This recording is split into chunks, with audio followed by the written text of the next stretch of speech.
Hello everyone, welcome to YasTech, where I make videos that simplify and make typical technologies easier to understand. I'm Yasser Ali, and in this video we will explore optical fiber, one of the key technologies driving our contemporary world. The significance of optical fiber in the high-speed communication is profound, but it is often ignored. In optical fiber, data can travel over great distances at amazing rates because of these thin strands of glass or plastic that convey information in the form of light pulses. The foundation of the internet, telephony, or even medical technology is because of the optical fiber, which are thicker, lighter, and resistant to the electromagnetic interference than conventional copper connection. However, how precisely does light remain imprisoned within such a small thread? This is the phenomenon which is known as total internal reflection, which keeps the light bouncing inside the fiber and directs it to the final destination. Before starting this video, please don't forget to like, subscribe, and hit the bell icon so you never miss any update. As we have previously mentioned, that the communication media can be divided into two types, guided media and unguided media.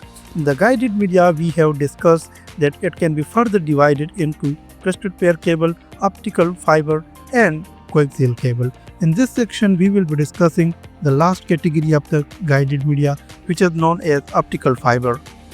An optical fiber is a special type of cable used to transmit data using light signals instead of electricity.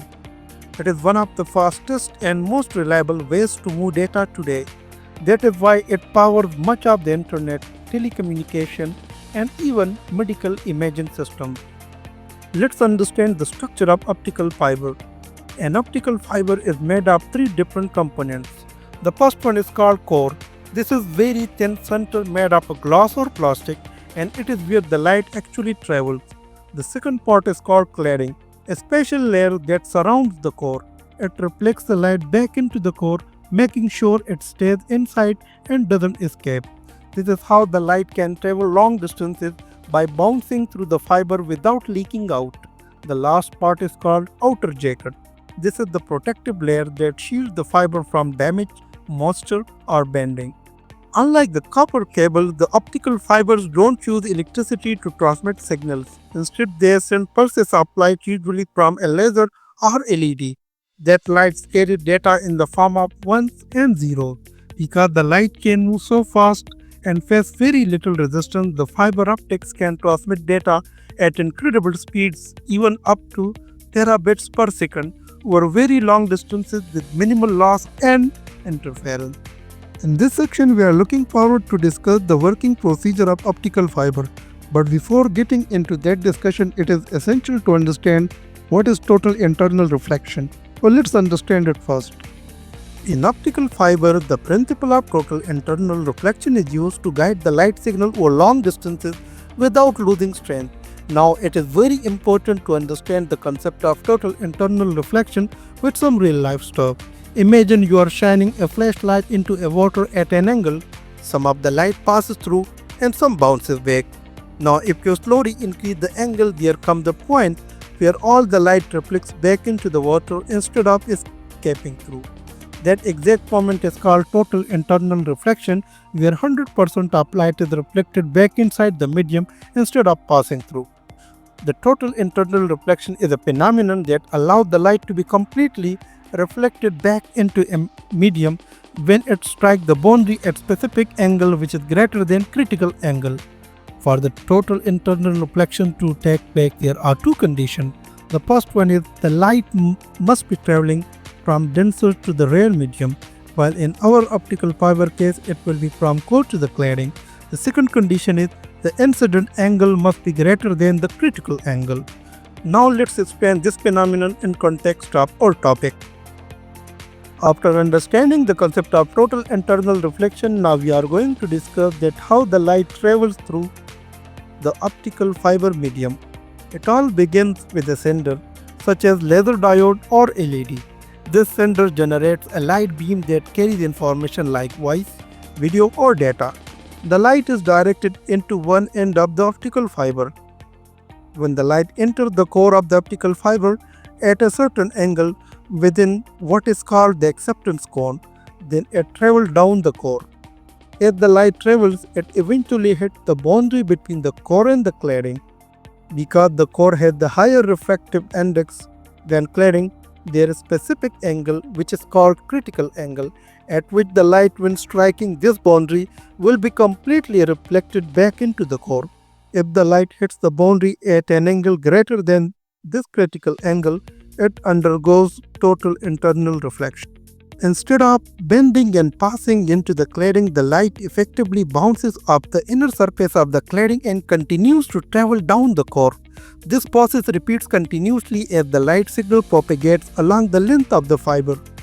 This continuous bouncing, or rightly saying the total internal reflection, ensures that the light signal remains confined within the core, allowing it to travel long distances with minimal loss of signal strength. Essentially, the cladding acts like a mirror, constantly reflecting the light back into the core due to the difference in the refractive indices between the two materials. Eventually, the light reaches the receiving end of the fiber. Here, a photodetector like a photodiode converts the light pulses back into the electrical signals. These signals are interpreted by the computers, phones, or other devices, completing the communication loop.